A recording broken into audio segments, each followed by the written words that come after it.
Olá, pessoal! Estamos aqui no nosso episódio do Pod é Nosso, Saúde. Toda semana é um assunto incrível, com pessoas sensacionais. Eu adoro falar desse tema que nós vamos falar hoje. Está em alta, né? Precisamos de informações fidedignas, informações realmente de embasamento científico, né? De prática, enfim, seriedade. E eu prometi para vocês desde o nosso primeiro episódio que isso ia acontecer aqui nesse podcast. E eu estou levando a risca e a sério tudo isso, porque quando eu sento aqui para conversar com os meus colegas, com pacientes, com empreendedores, eu quero ouvir realmente que tem assim um fundamento, né? Que realmente vocês possam seguir, né? Isso que eu mais quero. Depois procurem as redes sociais dos nossos convidados para poder vocês acompanharem de uma forma segura. E eu estou aqui hoje com um doutor cardiologista, doutor Ricardo Contesini. Eu vou ler o currículo dele para vocês. Ele é médico cardiologista do esporte. Olha que interessante. Especialista em cardiologia pela Sociedade Brasileira de Cardiologia, especialista em cardiologia pela Universidade Estadual de Campinas, pós-graduado em medicina esportiva pela Universidade Federal de São Paulo, pela Unifesp, é especialista em clínica médica pela Faculdade de Medicina do ABC, é membro do GE, que é o Grupo de Estudo. Grupo de Estudos em Cardiologia do Esporte, do DERC e de São Bernardo do Campo, e médico da seção de Cardiologia do Esporte do Instituto Dante Pazzanese. Então, Ricardo, muito prazer. E obrigada por estar aqui num assunto tão, assim, importante, né? O coração é uma preocupação de todos nós, né? O coração, a gente fala assim, o meu coração tá doendo, meu coração tá apertado, eu acho que eu tô com algum problema cardíaco, porque é uma preocupação, né? Sem dúvida nenhuma. É o órgão que simboliza a emoção, né? Toda vez que você tá triste ou feliz, você fala, meu coração, meu coração está alegre, meu coração está triste, né? A gente relaciona muito. Eu acho que é o órgão que simboliza as emoções. Então isso aí. Uma coisa muito bacana. E é uma responsabilidade muito grande, além de, claro, da nossa profissão, cuidar de um órgão tão importante e único, né? Porque é único, né? A gente não tem dois corações com dois pulmões, com dois rins. Claro. E todo órgão é importante, né? Claro. Mas eu costumo brincar bastante com os meus residentes, né? Com meus pacientes, que eu falo que você só fala que a pessoa morreu quando o coração parou, né? Então, o coração parou, então foi. Então, quer dizer, tem um simbolismo muito grande, né? Esse órgão é um órgão vital, né? E que traz muitas curiosidades, eu acho que traz muitas informações, é um órgão que a gente já está muito bem estudado, né? Sim. Eu acho o coração... Tem alguma surpresa ainda para vir? Será? De coração? Eu acho que sempre tem. Sempre tem, né? A medicina sempre acontece, né? Mas tá uma área muito gostosa de trabalhar, né? Então, durante muitos anos, ainda no Brasil né?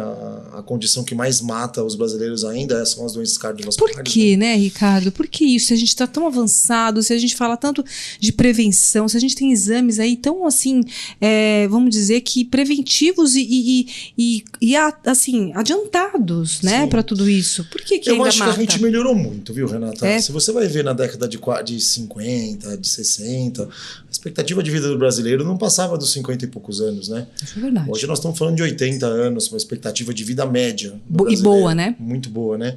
E a medicina e a cardiologia no país ela é muito avançada. Eu me arrisco a dizer que o Brasil é um dos países de ponta em relação ao tratamento de doença cardiovascular. Olha. Então a gente tem de tudo aqui, né? Então a gente é muito avançado em relação a essa questão. Mas ainda eu acho que existem ainda muita coisa no estilo de vida que tem que mudar, que a gente não mudou ainda, né? Eu acho que tem muita coisa cultural que também tem que ser mudada. Eu acho que a orientação, isso que a gente está fazendo aqui, né, que você faz muito bem, que é orientar as pessoas, orientar a população, orientar aqueles indivíduos em relação à prevenção também. E nem só a prevenção, a tratamento correto. Claro, a adesão, né? A adesão ao tratamento, né? Então eu acho que muita coisa tem para melhorar, mas eu acho que no Brasil a gente já tem, principalmente na região sudeste, eu acho que a gente já está muito evoluído em relação ao resto do continente. Esse jeitinho brasileiro de ser, né, de estar sempre dando um jeito para tudo, atrapalha um pouco a adesão dos tratamentos, né? As pessoas acham que, melhorei, não sinto mais nada, acabou, vamos colocar o remedinho dentro da gaveta. Isso também traz algumas consequências, né? Eu acho que a automedicação é complicado e a não medicação também é complicado, né, Renata? Aquela coisa de, meu vizinho falou que isso aqui é bom para tomar, né? Aí vai não sei quem disse que isso aqui é muito legal para a gente poder tomar e não precisa tomar mais remédio. Eu acho que tem um mito muito complicado que a gente tem no nosso dia a dia, é aquela coisa de tomar remédio para sempre. Meu médico falou que eu vou ter que tomar remédio para sempre. Então eu vou trocar, vou tomar essa plantinha, essa raizinha, vou fazer um chá e isso vai me curar, né? Então, muito misticismo, né, em cima disso. Muito complicado, né? Então, por exemplo, quem tem colesterol? Não adianta, o colesterol é uma doença genética, né? Hipertensão é uma doença também que tem muitas características genéticas. Então, é uma coisa que provavelmente você vai ter que tratar pro resto da vida. Graças a Deus, a medicina evoluiu a um ponto que a gente consegue fazer um controle com medicamento e você não ter risco nenhum. Mas você vai ter que tomar remédio. Sim. E aquela coisa de ter que parar de tocar remédio, né? Aquela ideia errada que as pessoas passam, né? De, não, você não precisa tomar remédio, toma esse chazinho que vai melhorar. Ou depois de 3, 4 meses, meu resultado ficou bom. Aí que tá o perigo, né? Porque perigo. As pessoas, vamos supor, eu sou de uma descendência diferente da tua. Às vezes eu tenho uma pressão alta, você também tem, mas a minha medicação é diferente da tua. E as pessoas têm que entender isso. A gente que é médico, a gente sabe que tem diferença até de etnias, né? Para prescrever medicação. Mas é aquela coisa do vizinho. Meu vizinho toma um diurético. Vou tomar também. Às vezes o diurético não é para você. Exatamente. Então as pessoas elas vão tendo esses confrontos, né, de condutas aleatórias, assim, que pode levar a esse tipo de situação que a gente ainda não controlou. Sim, e chega a ser perigoso, né? Você poder dar um remédio que a pessoa tem alergia e vai ter alguma reação. Um diurético numa pessoa que já tem uma tendência de ter uma hiponatremia, por exemplo, e pode chegar a fazer uma desidratação importante, né? Tá vendo? É bem individual, né? Exato. Tem que ser. Só pra você ter uma ideia, Renata, existem... você colocou, eu acho que é bem interessante a gente falar, por exemplo, a gente sabe que algumas etnias, elas respondem muito pior ao sal. Então, os indivíduos da raça negra, os indivíduos orientais, eles respondem muito mal ao sal. Então, sal, né? Pequenas quantidades de sal já fazem um aumento grande da pressão arterial. Já indivíduos caucasianos, eles não têm tanta resposta. Então, teoricamente, será que a gente podia ser um pouco mais permissivo no sal? Ou menos restringir menos o sal? Quer dizer, e provavelmente essas pessoas não respondem bem. Por exemplo, os negros respondem muito mal ao IECA, que é uma parte de medicamento para pressão arterial.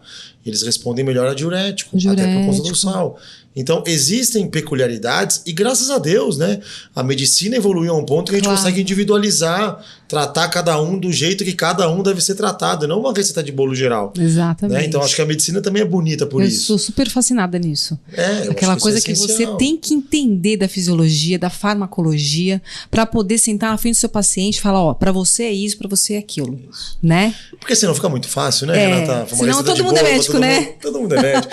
Basta entrar nas redes sociais e a gente sabe que não é assim, não é tudo que funciona para todo mundo. A gente sabe que existem riscos e abusos em relação a substâncias, tratamentos e etc., que não são para todo mundo. Então eu acho que a palavra é bom senso e individualização, né? Tá certo. Individualizar o tratamento. E quais que são, Ricardo, para a gente começar lá da base, né? Os principais fatores de risco para uma doença cardíaca, independente dos que nós falamos aqui? Algumas coisas a gente não consegue mudar, né, Renata? Vamos falar de doença arterial coronariana, do infarto, provavelmente dito, né? Tá. Primeiro é a idade. Idade a gente não muda, né? Então a gente vai ganhando idade, a gente vai aumentando o nosso risco. Ok. Isso é uma coisa que a gente tem que olhar. A segunda é genética, história familiar. Você tem um pai, você tem uma mãe, você tem uns tios, avós que tiveram algum problema de coração, ou de infarto, ou derrame, e você tem uma chance também aumentada. Isso a gente não consegue mudar. Mas tem coisas que a gente consegue mudar, né? As principais são hipertensão, a gente consegue controlar. Tem uma base genética, mas a gente tem tratamento para isso. Colesterol, né? Então é uma coisa que também a gente consegue tratar. Diabetes, o paciente diabético ele tem um alto risco de doença cardiovascular. Eu costumo fazer uma comparação para meus alunos que é isso, né? O paciente diabético ele morre de coração. Ele não morre de outra coisa. Que coisa, né? É uma doença... de outras coisas, né? Amputação, cegueira e tal. Mas morrer, eles morrem de coração, né? Então, diabetes é um altíssimo fator de risco. Cigarro, que é um altíssimo fator de risco também. A gente tem que tomar bastante cuidado. Os níveis de tabagismo no Brasil estavam diminuindo, mas por incrível que pareça, nas mulheres está aumentando. É mesmo? Então esses eletrônicos também, você acha que está ajudando? Esses eletrônicos vieram, que eu, honestamente, Renata, eu acho uma coisa muito complicada, né? Primeiro que é proibido. A gente vê proibido, na rua, mas tá todo mundo usando. Mas é proibido no país. E segundo que você não sabe o que tem lá dentro. né? Porque não, são os vapers, né? São os vapers. Eles têm um monte de substância que você não sabe o que é, você não sabe o que causa, você não sabe qual vai ser. É difícil regulamentar, né? Quando você tem um de cada lugar, de cada jeito. Você tem casos muito assim, gritantes em relação a vapers? Ah, sim, tem. Você tem? A gente já tem DPOC, a gente tem paciente com infarto, a gente tem um monte de coisa. Olha isso. Porque a gente realmente não sabe o que é. A gente não sabe o que e como é que isso chegou aqui, gente? Porque virou uma epidemia isso. Virou uma epidemia, né? E é muito fácil de comprar, não dá cheiro, né? Não dá cheiro, pelo contrário, né? Dá um cheirinho bom. Acho que isso traz aquela coisa da pessoa de não incomodar o outro e também do cheiro próprio. Mas o risco é tanto quanto ou até maior. Né? É isso que eu ia te perguntar. É tanto quanto ou até maior, isso já é constatado? Já até constatado, sem dúvida nenhuma. Principalmente das doenças cardiopulmonares, né? Pulmonares, na verdade, né? Então, a chance de ter um DPOC, uma asma, de ter enfisema, tudo isso está muito... Muito, assim, muito antes do que poderia acontecer. E Renata, eu acho que a gente tem que tomar cuidado com outras informações. Primeiro, que o que a gente vê é que as pessoas fumam muito mais por não ter cheiro, por não ter alteração. Então, enquanto a pessoa antigamente fumava 2, 3 cigarros, ela usa o vapor o dia inteiro. Que faz. Pior ainda, se utilizava antes para parar de fumar, né?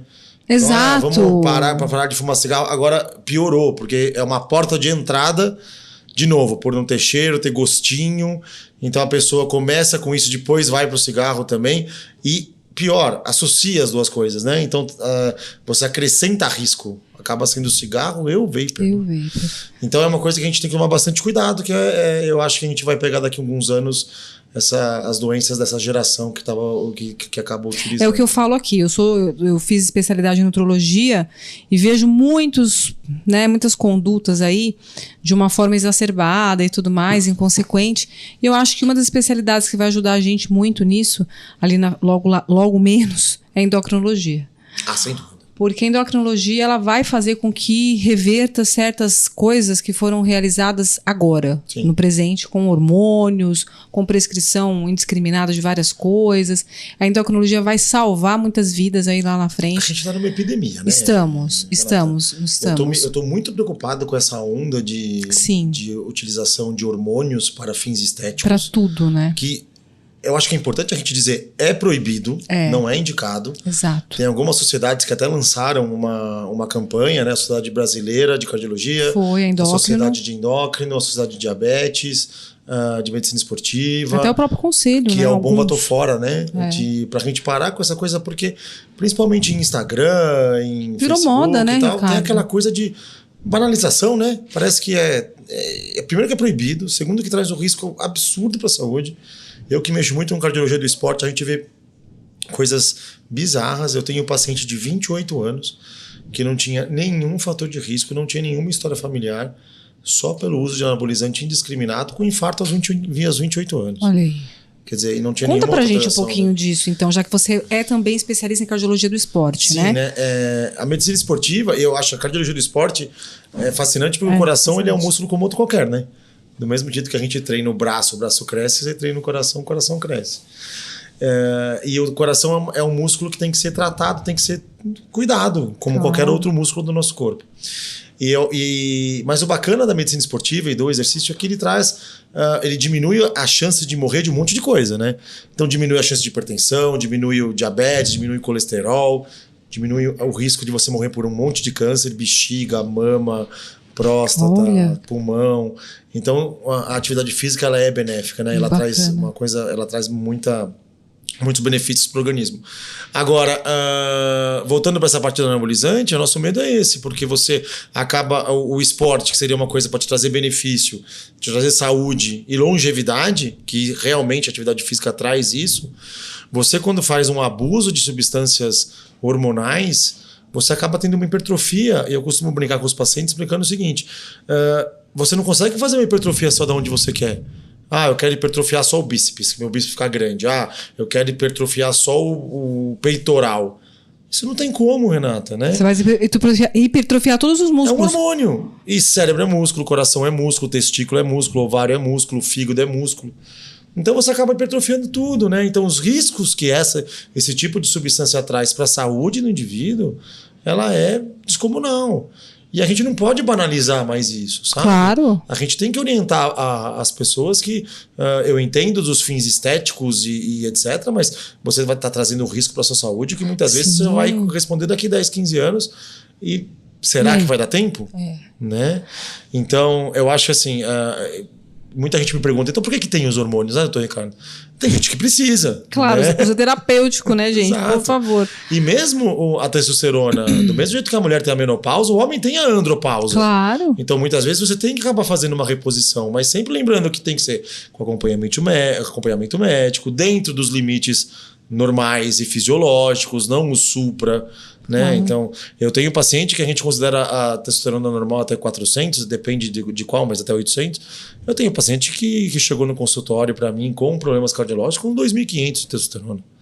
Olha que perigo. O risco que pode correr. Olha isso. E nem sabe, né? Nem sabe. É um absurdo. É essa moda mesmo. Em relação à cardiologia de esporte, é assim, eu tenho uma dúvida, eu mesmo, Renata, como pessoa, e pego assim alguns pacientes aqui com dúvidas sobre isso. O esporte, ele é de prescrição indiscriminada até um certo ponto, né? Existem pessoas que têm limitações e tudo mais para esporte. Falando exatamente do órgão, coração. Né? O que impede de um paciente ou de uma pessoa, enfim, ser um esportista? Claro que tem as suas limitações, como alguma doença que já é congênita ou não, ou que descobriu, enfim. Mas assim, por que existem ainda mortes súbitas no esporte? Como é que a cardiologia explica isso? O que impede isso? Eu acho bem interessante a gente falar sobre isso. Eu tenho um pouquinho de receio sobre algumas coisas. Primeiro, quando a gente começa a falar de morte em esporte, tem muita gente que leva pro lado de então não vamos fazer nada. Né? Tô com risco e tal. Não, sedentarismo mata no Brasil tanto quanto cigarro, né? Então é muito alto e a atividade física por si só é um baita de um tratamento. E eu digo que ele é democrático. Né? Você pode fazer na rua, você pode fazer caminhando, você pode fazer, você não precisa ter dinheiro, você não precisa gastar, né? Então a atividade física é democrática. É verdade. Né? É um tratamento sem custo, teoricamente. Não escolhe classe. Né? Não escolhe classe social. Mas quando a gente vai falar de morte por coração em esporte, o que acontece é o seguinte: a atividade física ela faz muito bem, tá? Para qualquer tipo de pessoa. Mas, como tudo na vida, alguns exageros podem trazer não tantos benefícios. O que acontece é que algumas pessoas têm algumas alterações, normalmente genéticas, e que podem levar a que ela não possa fazer uma atividade física ser um gatilho para alguma doença. O que vale a pena a gente falar é que só tem uma doença que a atividade física realmente, comprovadamente, pode causar, que é uma arritmia chamada fibrilação atrial. Tá. Mas isso a gente está falando de indivíduos que já estão treinando há mais de 30, 40 anos, num nível de intensidade muito alto, e isso pode acontecer e é de fácil tratamento. Ok. E tem sintomas? E tem sintoma como palpitação, mal-estar. E quando a paciente já tem há muito tempo essa fibrilação atrial, ela pode predispor a algumas outras doenças como um derrame. Tá? Mas isso, normalmente a pessoa vê antes disso. Agora, qualquer outro tipo de doença, ela não é induzida pelo esporte. O que acontece, Renata, é que existem algumas doenças genéticas que elas podem impedir que você seja um atleta profissional. Então, vamos supor, existe uma doença chamada miocardiopatia hipertrófica. E aí existem casos famosos, né, no nosso meio, né? O Serginho, do São Caetano, que morreu em campo. O Diniz, né? Parece que o Diniz foi hipertrofia, não? O filho do Abel Diniz? E miocardiopatia hipertrófica também, né? Então, é uma doença genética na qual há um aumento desproporcional do coração, por uma questão genética, e que aí o coração faz micronecroses. Dentro do coração você começa a ter micronecroses.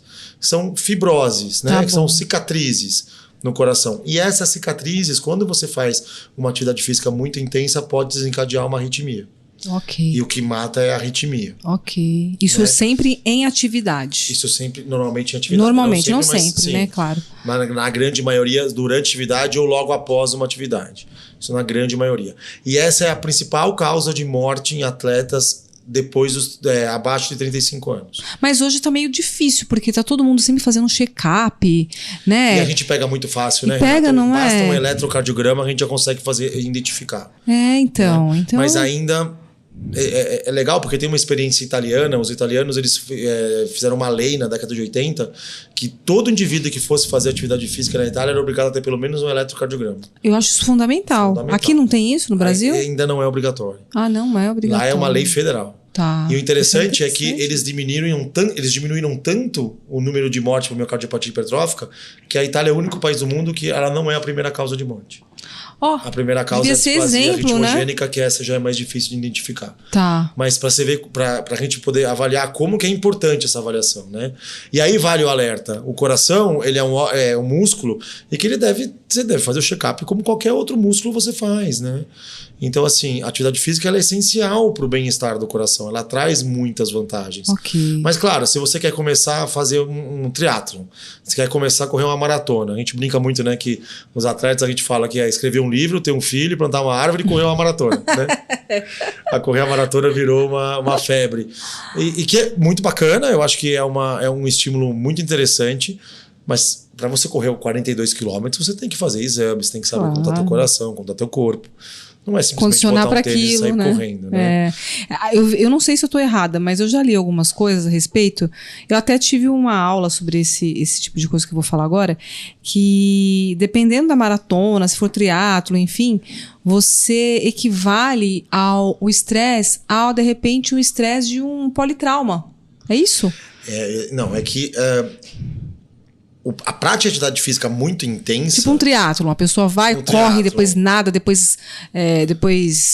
O corpo, eu entendi. Você entendeu? O corpo se adapta, o stress, né, Renata? Então, assim, você não vai colocar um tênis hoje e falar assim, decidi correr uma maratona agora, num domingo de manhã.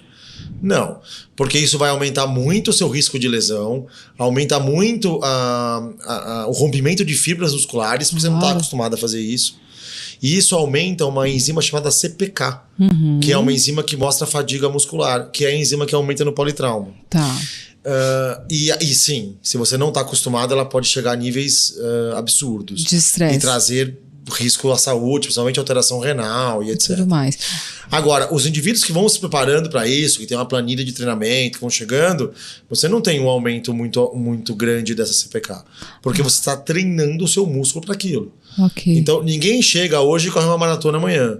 Você começa com 5 km, depois você aumenta para 10 km e vai aumentando aos poucos e você vai condicionando o seu organismo. Tanto na parte osteoesquelética, eu estou falando também de lesão muscular, lesão de osso, como o coração. Você tem que adaptar ele para aquilo que você vai fazer. Você não vai chegar e fazer uma ultramaratona, ou fazer um Ironman sem treinar e sem ter toda uma estrutura, né, mesmo para poder fazer isso. E sem contar os exames médicos prévios que você tem que fazer, que a gente chama de avaliação pré-participação, que são exames que você faz para saber se você não tem uma doença genética como a miocardiopatia hipertrófica, se você não tem um Brugada, que é uma doença do coração também genética, que pode levar à morte. Que é elétrica, né? Uma doença elétrica. Isso, uma doença elétrica do coração. Então você vai pesquisar... Um Wolff Parkinson-White, que também é bem comum acontecer, e isso pode trazer malefícios para a saúde. Então é importante que você faça uma avaliação com um médico especialista antes de iniciar um treinamento esportivo.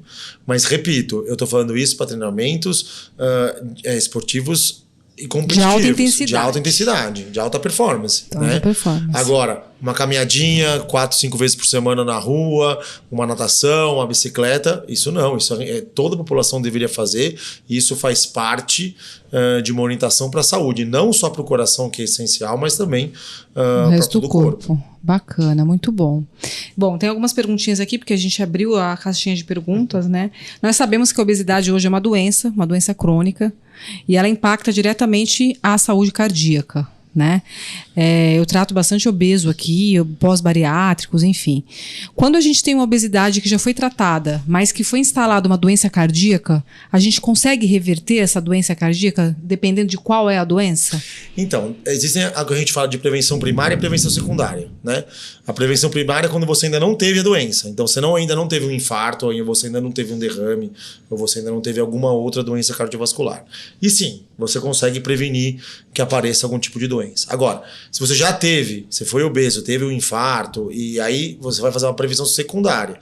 A gente consegue trazer para níveis maravilhosos de controle. Então você reverte sim a doença E isso é super importante. Uma hipertensão instalada no obeso que não é mais obeso, na verdade. Você consegue tratar a hipertensão só com atividade física, guardados certos níveis. Claro. Né? Aquele estágio 1 de hipertensão, a gente consegue trazer de volta. Só para você ter uma ideia, Renata, se você conseguir fazer 2 horas de atividade física por dia, eu sei que é difícil no nosso dia por conta, mas 2 horas você consegue trazer a sua pressão arterial para níveis mais baixos por 24 horas. Então existem indivíduos que não vai precisar tomar remédio. Só pela prática de atividade física. E 2 horas contínuas ou pode pular? Por exemplo, 1 hora 2 horas contínuas. Contínuas. Né? Mas se você faz 1 hora, você mantém até 2 a 4 horas após o treino a sua pressão mais baixa. Então, se você faz isso diariamente, você vai perder peso, você vai ajustar a sua vasculatura. É isso que eu ia falar, a complacência dos vasos, Sem dúvida né? nenhuma. Você vai melhorar toda que vaso dilata, vaso constringe, então você vai melhorar. Consegue só com orientações de atividade física tratar os pacientes sobre hipertensão. Diabetes, por exemplo, a gente sabe que a melhor atividade física para o diabético não é a atividade física aeróbica, é a atividade física resistida. Então meus diabéticos todos vão fazer musculação. Tem que fazer, porque aumenta um receptorzinho chamado GLUT4, que são os receptores de membrana do músculo, e que aumentam o consumo de glicose. Então se diminui os níveis de glicemia. Então meus pacientes diabéticos, eles fazem um treino de musculação e um de aeróbico, porque é esse que é o melhor benefício para esses indivíduos. Enquanto na população geral a gente fala 2 de cardio, né, que a gente fala, né, de aeróbico, para 1 de musculação, o meu paciente diabético tem que tomar 1 para 1. Ele vai fazer 1 para 1. E eu ponho na receita. Você põe na sua prescrição. Prescrição médica, realizar atividade física. Porque é como se fosse um remédio mesmo. Claro. Né? E eu acho que o paciente tem que entender que aquilo é super importante. Eu brinco que é um tripé, Renata. Não adianta você fazer 1 e não fazer 2, fazer 2 e não fazer 1. Que é, o paciente já tem problema de coração. Medicamento, dieta e exercício. E não adianta, eu não abro mão. A gente pode negociar outras coisas. Tá. Agora, esse tipo de tomar o remédio, fazer exercício e seguir uma alimentação correta num paciente infartado, eu não abro mão. Não abre mão. A gente acabou de sair de uma Covid, né? Saímos aí, graças a Deus. Espero que não venha mais. Também. Né? E mudou muito, né, a sua área, a cardiologia, em relação à Covid e a pós-Covid. Conta pra gente um pouquinho sobre essa mudança aí radical. O Covid, ninguém esperava que isso fosse acontecer, né? Uma coisa que pegou o mundo inteiro de surpresa. A gente pensava que ia ficar 2 anos em casa num lockdown mundial, é uma coisa que nem de filme, né? Nem um roteirista pensaria tanto nisso, né? Mas, assim, mudou bastante. Eu acho que o Covid veio para mostrar algumas coisas. Eu acho que a gente conseguiu mudar a história do Covid, ou começamos a vencer o Covid quando a gente começou a tratar eles como uma doença inflamatória, né? Quando a gente começou a usar cortisona nesses pacientes. Aí a gente percebeu que começou a melhorar, né? Então os pacientes morreram menos. E isso acontece por conta de uma reação inflamatória, né, Renata? Então eu costumo dizer o seguinte, que tem gente que era muito doente, que evoluiu mal pós-Covid e morreu. Mas teve gente muito saudável, que eram atletas ou pessoas extremamente saudáveis, com alimentação boa, que não tinham nenhum fator de risco e também morreram. Por que será que isso aconteceu? Né? Então, isso foi a resposta inflamatória. Não era o vírus, especificamente o vírus, mas a reação inflamatória que o teu corpo fazia por causa da presença daquele vírus. E isso que trazia, muitas vezes, consequências de intubação, de mortalidade, etc. Então, eu acho que a resposta inflamatória foi a chavinha de virada aí, né, em relação ao Covid. E inflamação não é só no pulmão, né? Então, a porta de entrada eu acho que era o pulmão, mas você pode ter inflamação em outras partes do corpo, né? Então, a trombose é uma delas, que foi uma coisa que trouxe bastante preocupação pra gente. Então, sim, o paciente que tem Covid, ele tem uma maior chance de ter trombose. E quando eu falo trombose, pode ser trombose no coração, levando a infarto, pode ser trombose na cabeça, levando a AVC, pode ser na perna, pode ser no braço, pode ser em qualquer lugar. Né? Então aumenta a sua possibilidade de trombose. E a segunda coisa que foi mais impactante para a gente foi a miocardite, né? Que foi a inflamação no coração. Eu costumo falar que o pulmão estava inflamado, o coração está encostado no pulmão, ele também pode inflamar. Então, mas você acha que é por contiguidade ou por as duas coisas? São as duas coisas. Eu acho que é a reação inflamatória, na verdade, né? Ao vírus que também afeta o coração. O grande problema é que o pulmão a gente sente na hora, né? É. Então sentiu, tá com falta de ar, etc. O coração pode ser até 8 a 12 semanas depois do contágio. Existe alguma coisa para ser feita para diminuir esse processo inflamatório, essa resposta inflamatória neste período pós-Covid? A gente não consegue identificar o paciente que vai. Seria bem muito bacana, né? Se a gente pudesse, esse aqui tem maior chance. Isso a gente não consegue saber. Mas é acompanhamento, Renata. Acompanhamento, mas e alguma coisa terapêutica, tem? Não. Não, você não pode chegar e falar, não. Vamos dar corticoide uma semana para todo mundo. Não. Pós-Covid. Exato, isso não acontece, Até porque você tem também o risco do uso indiscriminado de algumas medicações ou do abuso, né? É. Então, o paciente teve uma Covid, teve uma reação inflamatória, esse paciente vai ter que tomar corticoide e isso vai ajudar também a não inflamar o coração, né? Não, então, eu tô falando exatamente no paciente com Covid. O paciente teve a Covid, pós-Covid, é meio que uma receita de bolo entrar com corticoide ou não? Não. Depende do caso, da evolução da doença. Caso a caso, até porque o próprio corticóide pode trazer algumas alterações de suprarrenal, renal, etc. Você tem que fazer acompanhamento. E não existe uma doença preventiva. Então, você fez o diagnóstico da miocardite, e são várias as formas da gente poder fazer esse diagnóstico, mas normalmente ou é uma arritmia, a pessoa sentiu uma palpitação importante, desmaio, um cansaço exacerbado, né? Não condizente com o que estava realizando, né? Então, o cansaço, a falta de ar, que é a dispneia, e a arritmia, né? Que seria a palpitação. Aí levanta aí uma luz amarelinha para falar, opa, será que pode ser uma miocardite? Aí sim você começa o tratamento. Aí o tratamento, você vai fazer o tratamento da miocardite. Certo. Né? Que é com colchicina, se for necessário, com antibiótico, com antivirais, se for necessário, imunoglobulina, você vai ver o que vai precisar para você fazer o tratamento daquele indivíduo. Qual que é o padrão ouro para diagnosticar miocardite? Hoje é a ressonância magnética. A ressonância. A ressonância magnética de mais... coração é o padrão ouro para a gente poder ver se teve acometimento em relação à miocardite. Tá. E isso tem tempo? Até 2 meses pós-contágio você pode evoluir com um quadro de miocardite. É comum aparecer. Até 2 meses. Até 2 meses. Né? Você... O problema é... Desculpa. Pode falar. O problema é que as pessoas não estão pegando só uma vez Covid, né? Pois é. 2, 3, 4, 5 vezes. Está sensibilizando né? tanto Exato. que os processos inflamatórios vão entrando de uma forma em cascata mesmo, né? Então você pode não teve na primeira Covid, mas você pode ter na segunda, ou na terceira, ou na quarta. Então é uma coisa que você tem que acompanhar.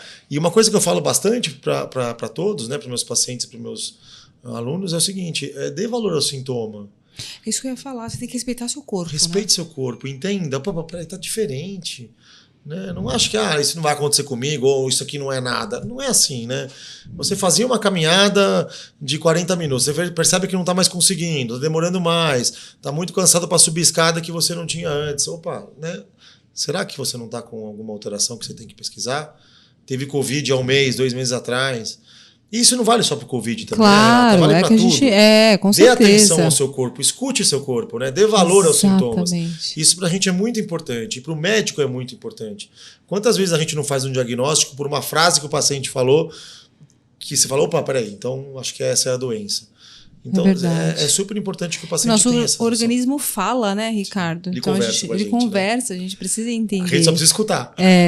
Hoje está muito na moda, assim, está em alta. Até saiu aqui uma psicóloga que a gente conversou bastante, foi bem interessante, sobre saúde mental, sobre distúrbios psiquiátricos, né, distúrbios mentais. E hoje todo distúrbio mental, né, eu gosto sempre de frisar assim, gente, não é que distúrbio mental é uma exclusão de alguma coisa. A gente não vai deixar, não é desvalorizando a especialidade. Mas a gente não pode colocar como prioridade um diagnóstico de distúrbio mental por sintomas que de repente a pessoa pode falar, você está somatizando, né? Às vezes realmente você está com uma disfunção no órgão e aquilo está te levando aos sintomas e pode te levar a algum problema. Então, chega muitos pacientes falando, eu acho que é ansiedade, eu acho que eu estou com pânico. Gente, mas antes disso precisa passar no especialista. Sem dúvida nenhuma. Eu acho que a doença mental, a ansiedade, o estresse, as doenças psicossomáticas, elas são diagnósticos de exclusão. De exclusão, exato. Você só vai pensar nisso depois que você tirou todas as outras doenças da frente, né? Eu acho que, claro, a vida nossa está muito corrida. Eu acho que, sim, a gente tem um estímulo de ansiedade absurdo para todas as pessoas e cada indivíduo reage ao estresse de uma maneira, né? Então, claro que eu acho que a gente tem que acompanhar e tem que ver se isso está acontecendo. Mas, de novo, é um diagnóstico de exclusão. Você tem que ouvir o teu paciente, você tem que saber o que ele está sentindo, né? Não é todo paciente que desmaia que teve alguma alteração né, familiar ou passou por algum nervoso. Não. Às vezes é uma arritmia, às vezes é um derrame, às vezes é uma obstrução de carótida. E a gente tem que fazer diagnóstico, né? Sim. Então, nem toda síncope é estresse.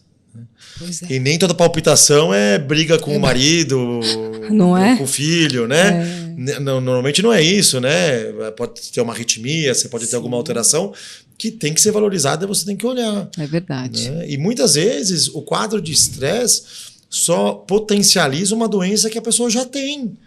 Então, passou um nervoso, teve uma dor no peito depois de um estresse. Sim. Será que você não tinha uma placa de gordura no coração? O estresse só mostrou que a doença estava lá. A doença estava lá, né? Exatamente. Então, a gente tem que dar valor a tudo que o corpo fala e você tem que dar valor ao que você sente. Né? Eu vou fazer uma pergunta bem leiga para você, mas só para o pessoal de casa também se identificar um pouco. Qual que é a diferença do coração de esportista para um coração de pessoas que não fazem atividade física? Muito legal.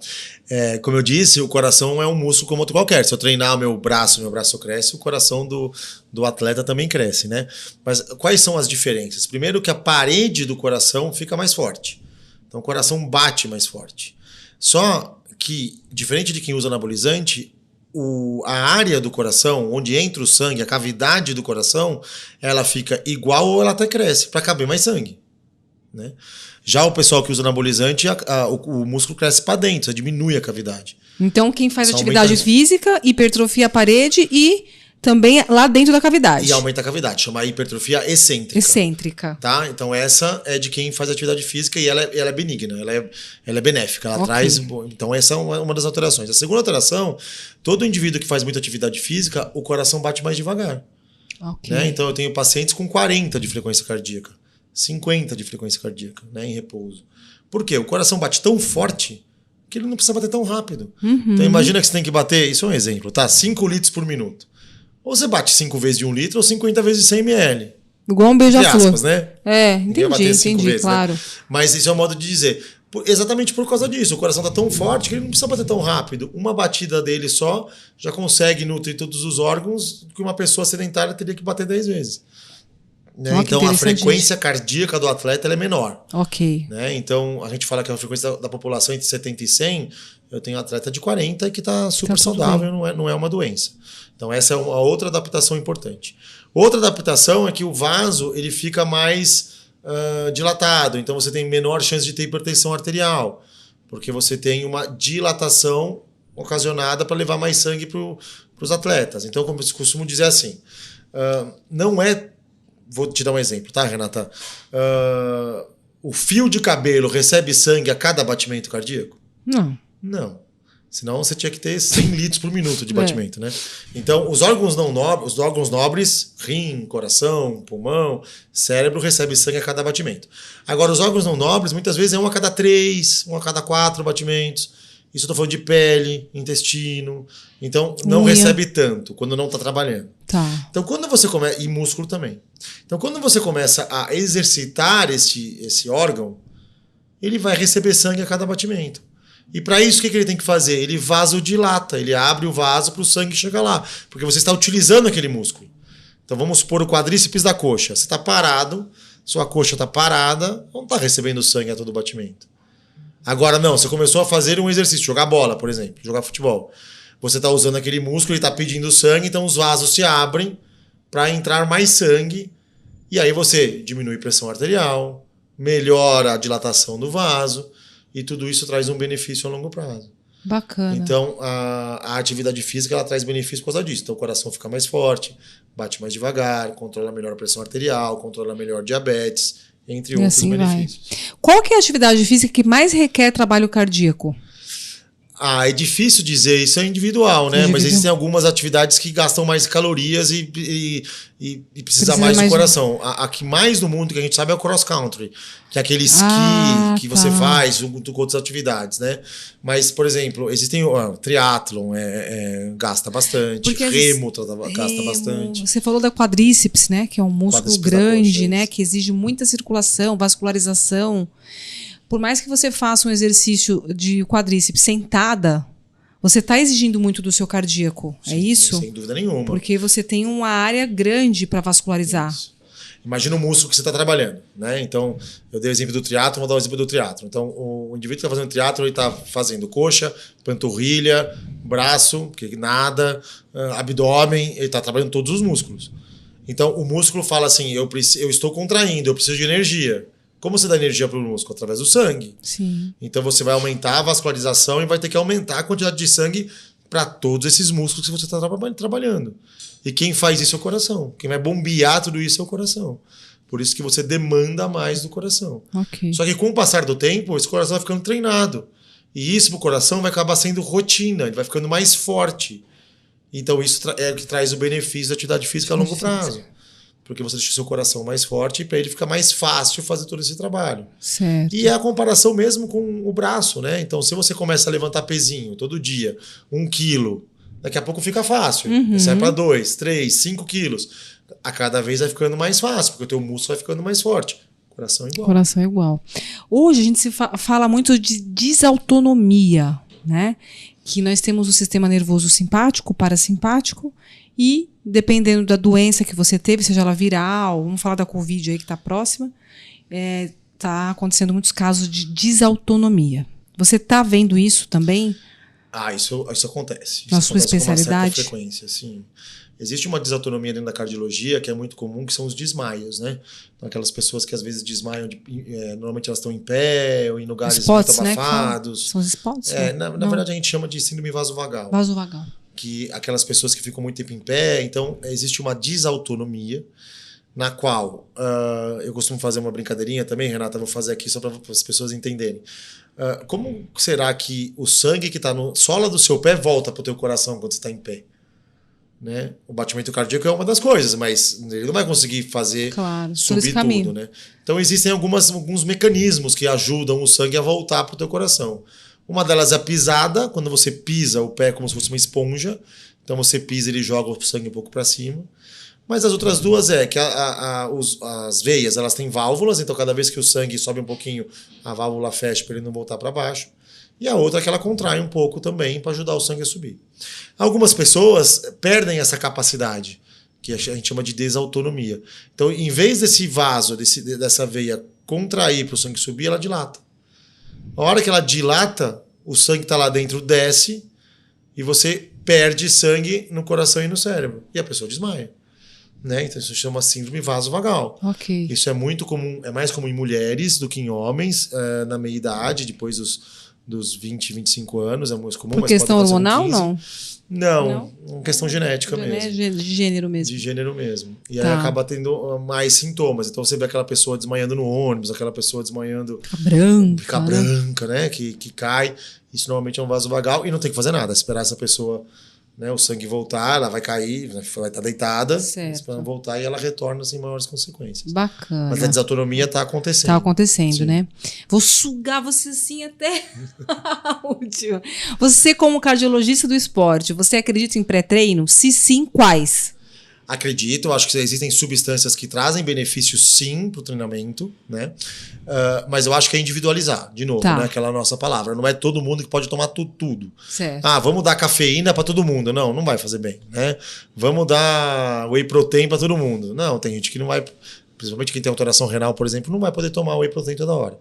Então, os estudos mostram vantagens com algumas substâncias, Renata. Isso é legal a gente falar, porque a gente vê muito isso redes sociais, indiscriminado, vai tomar isso, toma aquilo, aqueles suplementos com 37 gramas coisas, de né? proteína, sei lá o quê. O que a gente sabe que traz vantagem, principalmente whey protein e BCAA, ou um ou outro, você não necessariamente precisa tomar os dois, porque eles fazem a regeneração da fibra muscular, então isso é bacana para se utilizar.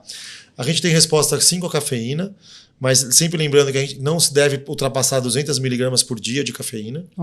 Isso é super importante, porque a mais de 300 você já pode dar mais arritmia, aumento de pressão arterial. Então não se deve passar de 200 miligramas, mas para algumas pessoas elas dão um up para o treino que é muitas vezes bom. Eu não posso nem de 50 miligramas. Tem gente que é super muito sensível, né? A maltodestrina é bacana, e a palatinose, que elas, principalmente naquelas pessoas que vão ter treinos acima de 40, 50 minutos, ela é importante para repor a energia. e só. Alguns estudos mostram glutamina, mas ainda está subestudado. Agora, óxido nítrico, aquelas outras coisas que as pessoas utilizam acabam não trazendo vantagem. A creatina é uma que traz uma vantagem de hipertrofia, tá? Mas a gente tem que lembrar primeiro que a creatina não é para todo mundo. Pessoas que têm alteração renal, etc., devem tomar cuidado na utilização de creatina. E a creatina sempre deve ser utilizada em ciclos. Tá. Olha que importante. Depois de 3 meses, você já está com todos os receptores cobertos e você não está trazendo vantagem nenhuma na utilização. E aí você até sobrecarrega o rim porque é uma quantidade proteica importante. Então, normalmente a gente faz a pressão da creatina 3 meses para 1 ou 2, toma mais 3, 1 ou 2, dependendo da necessidade do indivíduo. E qual é a posologia? Tem uma posologia? É individual. Também, né? O cálculo é individual. Normalmente 3 gramas, mas o cálculo é individual. Você vai calculando conforme a necessidade de cada indivíduo. E o período do dia? Noite, de manhã? Qual que é o benefício? Depende de quando a pessoa treina. Tá, então, depende do treino da pessoa. Exatamente. Aí você vai ter melhor benefício dependendo do horário de treinamento. Bacana. É interessante ouvir isso de um cardiologista, né? Sem dúvida. Porque a gente tem aí uma informação que é super segura, gente. Claro, antes de fazer uma avaliação, saber se você não tem uma sensibilidade à fórmula e tudo mais. Mas olha só que interessante. São muitas dúvidas que aparecem aí todos os dias na internet, em consultório, falando sobre creatina. E posso fazer um alerta, um warning, né, que a gente chama, Renata? Isso eu estou falando para suplementos. Então, eu quero chamar a atenção para 2 coisas. Quando a gente fala de suplemento é para suplementar, não é para substituir. Né? Então, se você faz uma atividade física moderada, legal, que traz benefícios para a saúde, e você se alimenta bem, não necessariamente você vai precisar de um suplemento. Muito pelo contrário, provavelmente você não precisa de um suplemento. Agora, claro, você é um triatleta, você faz uma maratona, você faz níveis de atividade física muito intensos que você não consegue obter tudo o que você precisa pelos alimentos, pela alimentação, aí sim você suplementa. Okay. E isso é totalmente diferente de termogênico, tá, Renata? Termogênico é uma outra classe de substâncias que ela faz com que você aumente seu metabolismo e elas muitas vezes são perigosas. Você não indica? Não indico termogênico praticamente nunca. Por que existe no mercado, né? E uma venda tão indiscriminada, em qualquer lugar você encontra termogênico. É o apelo, o falso apelo, né? Fake de perder peso e etc, que não é verdade, né? Você muitas vezes aumenta demais a frequência cardíaca, você pode predispor a arritmia, você pode predispor a hipertermia. Pacientes com hipertermia, que é super grave. Né? Então, tem indivíduos que chegam a morrer pelo uso indiscriminado. Então, termogênico é totalmente diferente de suplementação. Né? Então, essa diferenciação a gente tem que fazer. Maravilha. Ricardo, eu queria ouvir de você, especialista, sobre os energéticos. É uma pauta super atual, né? Que todo mundo aí está super preocupado também em relação à quantidade, o que tomar, se devo parar, por que existe energético. Então, o que você fala a respeito do energético? A gente tem que tomar muito cuidado com o energético, né? Por exemplo, Renata, eu falei que a dose ideal de cafeína, por exemplo, por dia é de 200 miligramas. Passou de 300 e já começa a trazer problema. Tem latinha de energético que tem 500. Em uma latinha, né? E aí a molecada vai lá e utiliza junto com bebida alcoólica para ajudar, né? Então, como você agrega risco, né? O energético ele foi criado, ele foi estimulado o uso para dar energia para quem faz atividade física. Então, o energético é importante para repor muita coisa em relação ao gasto que você faz durante o que você tem de perda pela prática de uma atividade física. Energético não é refrigerante. Energético não é para ser utilizado como água, né? Porque ele tem substâncias que podem sim trazer malefícios se forem utilizados em grande quantidade. Então, essa a orientação que a gente traz. Assim, você, primeiro, você quer tomar um energético? Conversa com o seu médico, vê qual a quantidade que você pode, o que você precisa, o que você não precisa. Não é para ser utilizado indiscriminadamente ou como um suquinho, que ele não é, né? Outra coisa que tem muito, taurina. Tem muita taurina que também, em grandes quantidades, pode trazer malefício à saúde. Então a gente tem que tomar muito cuidado mesmo com os energéticos, né? Não que eles não devam ser utilizados, mas eles devem ser utilizados com consciência e com orientação, né? Não indiscriminadamente. Os energéticos, você assim é a favor de sair das prateleiras e ser mais restrito, assim como o cigarro, Eu acho que sim, eu acho que tem que ser orientado. Você não acha? Eu acho que essa. Tá muito lá vão ter. É muito o que a gente tava falando dos vapers, né? É muito essa coisa assim, tá na prateleira, vou tomar um energético que é gostoso, né? Vou tomar uma coisa que vai dar um gostinho melhor, vai me dar energia no dia a dia.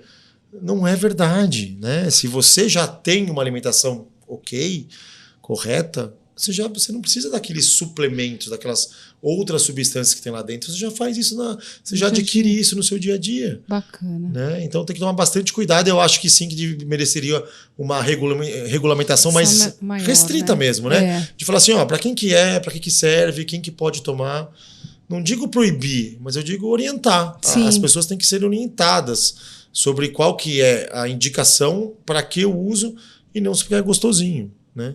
A gente lembra, eu não sei se você lembra, Renata, tinha um xarope quando a gente era criança, você deve ter tomado. Tinha gosto de morango, né? Então a gente falava, mamãe, o de morango eu tomo, né? Mas é remédio. Você queria tomar o vidro, mas é um remédio, né? Então, é o quê? Nossa, tinha vários, né? Eu não lembro do nome. Até hoje tem um pouco, mas o gosto já é bem diferente. Acho que eles fizeram de propósito. Tudo mudou, né? Até o mertiolate não dói, não arde mais, exatamente. Né? Mas eu acho que foi até pro bem fazer esse xarope menos gostoso, porque a criançada gostava de tomar, né? Legal. Tem mais uma perguntinha aqui que só para também não te dar uma superada aí em tudo, que a gente está perguntando muita coisa. Um assunto muito importante que está em alta é a insuficiência cardíaca. Sim. Né? A gente está ouvindo aí muitas coisas que têm consistência, outras não, né? Quando que a gente realmente define que o paciente tem insuficiência cardíaca? Olha, Renata, a definição de insuficiência cardíaca é a impossibilidade do coração de manter a nutrição correta para os outros órgãos. Então, como a gente estava até conversando da atividade física, né? Então, o coração bate, ele leva sangue para os órgãos primordiais, cérebro, rim, pulmão, etc., e para todos os outros órgãos. A hora que o coração não consegue fazer isso, a gente chama de insuficiência cardíaca. Então, é a incapacidade de manter a perfusão de todos os órgãos, tá? Existem dois tipos de insuficiência cardíaca, mas a que está mais em moda, vamos dizer assim, que mais acomete a população brasileira, é a insuficiência cardíaca de fração de ejeção rebaixada. O que significa, para o pessoal entender? O coração ele tem uma força que ele bate. Tá? Normalmente ele bate com 54% a 58%, que a gente chama, que é a quantidade de sangue que sai do ventrículo, que sai do coração para ir para o corpo. Quando você não consegue bater 58%, bate 30%, 20%, etc., você não está conseguindo perfundir de uma forma correta seu corpo. Então, isso é uma insuficiência cardíaca. Então, você não está conseguindo mandar sangue para todo mundo que precisa. Quando você não manda esse sangue, algumas coisas você vai começar a sentir. Primeiro, cansaço. Né? Se parado você não está conseguindo levar sangue para tudo quanto é órgão, imagina quando você faz algum tipo de esforço. Falta sangue, você sente cansaço, fadiga. Tá? Outra coisa que acontece é que como o sangue não consegue jogar... o coração não consegue jogar o sangue para frente, o sangue acaba se acumulando. Então ele começa a ficar para trás. E o primeiro órgão que está para trás é o pulmão. Então começa a dar falta de ar. Então você tem muita falta de ar. A terceira coisa é inchaço. Você não está conseguindo bombear, está acumulando sangue para trás, então incha a perna, incha pé, incha braço. E você começa a ter inchaço. Tá. Então, isso é insuficiência cardíaca. Sintomas, né? Agora, o que causa a insuficiência cardíaca? Né? A causa mais comum no Brasil é infarto. Então, pós-infarto. Isso. Então, teve um infarto, uma parede do coração parou de funcionar, porque ela morreu por causa do infarto. E aí, aquele coração que batia com uma força de 65 começa a bater com uma força de 40, por exemplo. Porque ele perdeu uma parede que fazia essa força. Então, a pessoa, dependendo da extensão do infarto, vai estar acometida com uma insuficiência cardíaca e aí tem que já tratar para poder não ter repercussão. Impedir que se infarte. Impedir que se infarte. Isso é o primeiro. Caso não consiga impedir, tratar o infarto e aí com certeza. Mas é legal a gente chamar atenção para outras coisas que causam insuficiência cardíaca. Uma delas é a doença de Chagas, que tem no Brasil. Ainda tá tem, bem né? menor, claro, muito menor, mas ainda existe. A miocardite, que a gente falou hoje, é uma das principais causas também de insuficiência cardíaca no país, que vem aumentando nos últimos tempos, até porque a gente está fazendo o diagnóstico de uma forma melhor com a ressonância, mas a miocardite é uma das causas. Existem doenças valvares, que também podem causar insuficiência cardíaca, então insuficiência mitral, estenose aórtica, são doenças das válvulas do coração, que em último caso pode levar a uma insuficiência cardíaca. Então, são várias as etiologias, mas os principais sintomas são falta de ar, fadiga, muito cansaço físico e pode também ter arritmias causadas pela dilatação do coração. A pressão alta descontrolada, não controlada, pode levar a insuficiência cardíaca? Se for durante muito tempo, sim. Muitos anos ali. Muitos anos, aí ela pode... O degrau final dessa hipertensão seria a insuficiência cardíaca. O coração está fazendo tanta força para bombear e manter aquela pressão que uma hora ele entra em falência mesmo. Aí ele se dilata. Tá. O tabagismo por fatores secundários pode levar à insuficiência cardíaca? É uma das principais causas. É uma das principais causas. Que leva a infarto, que leva a outras doenças do coração, que faz com que possa se levar assim a insuficiência cardíaca. E aí, aproveitando, né, que estamos vivendo esse momento transplante do Faustão, né, que todo mundo quer saber informações e tudo mais, porque a gente só entende o problema quando realmente ele é visto, Sim. né? Então, muitas pessoas hoje precisam de um órgão, precisam de um transplante, vamos falar cardíaco, porque existem outros órgãos que possam ser transplantados. No caso de uma insuficiência cardíaca, ela é o estágio final para um transplante não tratável? Sim, a insuficiência cardíaca ela é uma doença que no final existe tratamento hoje para insuficiência cardíaca. Vários medicamentos que trazem a pessoa para um estado muito bom de vida, realizando atividade física, as suas atividades do dia a dia, mas a insuficiência cardíaca terminal, que a gente fala, o estágio 4, que é aquela insuficiência cardíaca que já não está respondendo a medicamento, não está conseguindo manter, aí sim o transplante cardíaco seria a alternativa para esses indivíduos. Bacana, tá bom. Mas você falou uma coisa de doação de órgãos, isso é essencial, né? Essencial. O país hoje, o Brasil, está entre os principais países do mundo em transplante de todos os órgãos. A gente é referência em transplante de coração, em transplante de fígado, em transplante de rim, sem falar de córnea, né? Que é o que mais transplanta. Então, assim, doem órgãos, né? Você consegue salvar vidas de verdade. Muito bom. Você consegue ver, né? O parente querido em outra pessoa, né? E a gente ouviu falar muito dessa fila do SUS, etc. O SUS é muito sério com isso. Eu também acho. O urgenciamento de órgão é super sério. Então, doem órgãos, né? Você pode realmente estar salvando vidas e você pode ver seu ente querido, né, salvando outra pessoa. Tá certo. Olha que recado interessante, bacana. Oportuno, né, de falar.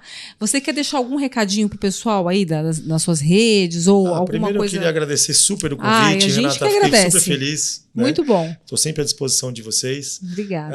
Eu acho que a palavra de ordem é equilíbrio, né, individualização e equilíbrio. Então a gente consegue com bom senso fazer, né, ter uma vida mais alegre e feliz, que eu acho que isso no fim é o que todo mundo quer. E a atividade física sendo um meio da gente poder atingir isso, né? Porque ela libera endorfinas, que traz uma sensação de bem-estar, ela evita outras doenças, então ela traz um monte de benefício. E o único alerta que eu deixo é procure seu médico, faça seu check-up, procure o médico para poder fazer a realização e poder te orientar nessa caminhada, porque sem dúvida nenhuma isso vai trazer bastante benefício. Bacana. Obrigada, Ricardo. Obrigado. Qual que é a sua rede social? O meu é www.cardiologistaesportivo.com.br ou www.drcontesini.com.br. Bacana. Obrigada, pessoal. Olha, até o próximo episódio. Quero agradecer a Biomons, que é nosso laboratório parceiro que está aqui todos os dias com a gente. A gente tem aqui exames de excelência. Vamos, né, sempre confiar aí nessa empresa que realmente é assim de qualidade, tá? E até o próximo episódio e novidades aí no nosso podcast também. E obrigada pela audiência. Beijo. Muito bom. Adorei. Obrigado. Ricardo. Eu adorei também.